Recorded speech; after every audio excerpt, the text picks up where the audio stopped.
Hello everyone, Tim Jackson here, Pets to Impress, where paws come first.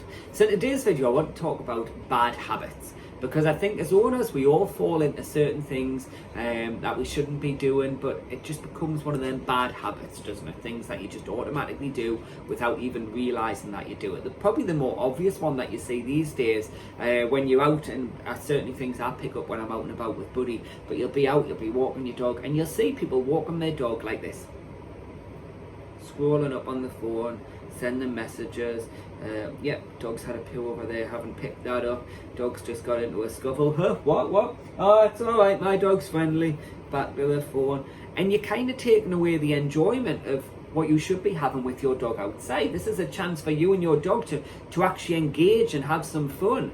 There's plenty of time for you to go on your phone. Alright, you don't need to be on your phone 24 hours a day. You should be out enjoying your time with your dog. You should be engaging with them. This is, like I say, this is a time for you to make your walks adventure walks, as we do as part of the daycare. You don't need to be spending it on your phone constantly. The only time I normally get my phone out when I'm out with Buddy is if I'm going to get a picture of him. And trust us, I've got a lot of pictures of Buddy on my phone, as I'm sure you have of your dog. Think of some other bad habits that people get into.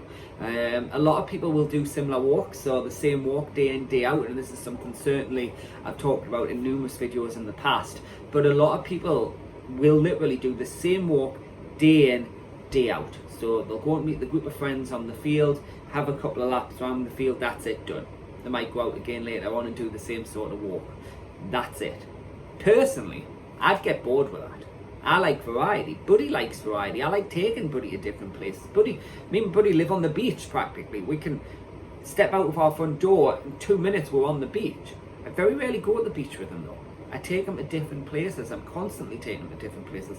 That's why with the adventure walks, the doggy adventure daycares, that's why we always take the dogs to different locations. Obviously we're limited because we can't be travelling hours or however far away, but we always try and make sure that, depending on how often the dog books in, but we always have like a little plan where we're going to go. So we've got like Beads World, we do the Quarry, we do Cleedon Park, we do Cleedon Hills, we used to do North Marine Park till they started ripping it to pieces, but that will be something that we'll start doing again once that's all finished.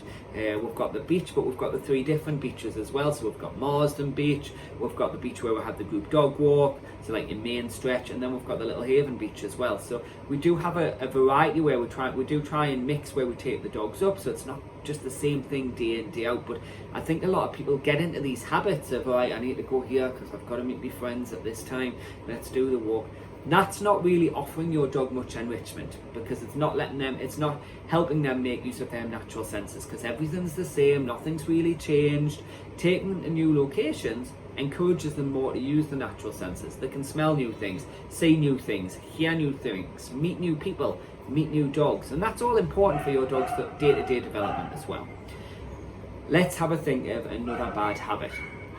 Probably a biggie actually, this one, and this is probably a bad habit that I'd say 99% of owners fall into. Certainly it's something I pick up on when I do assessment appointments, when I do one-on-one trainings. Certainly something I pick up on when people are out walking their dogs, just the general public, and that is shouting at your dog.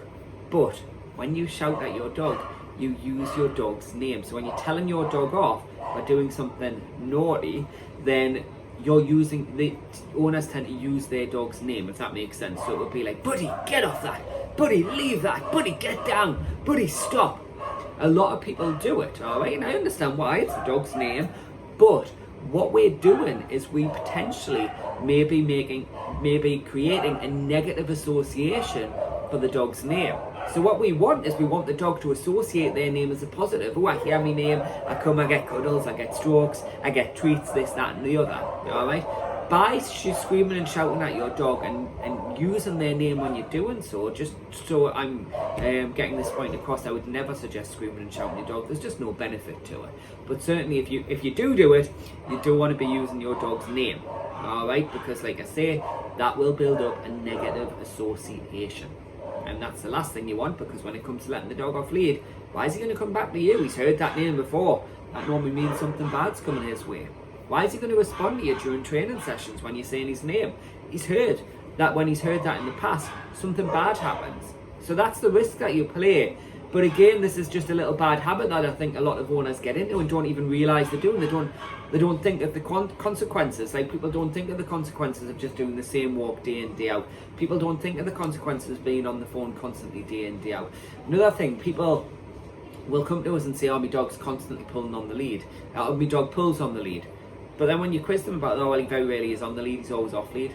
So how do you expect your dog to walk on the lead if you're not going to put in the work and train him? Again, it's just a little bad habit that people get into. It's easier, let's get the dog straight off the lead so he can run Bernie's energy off.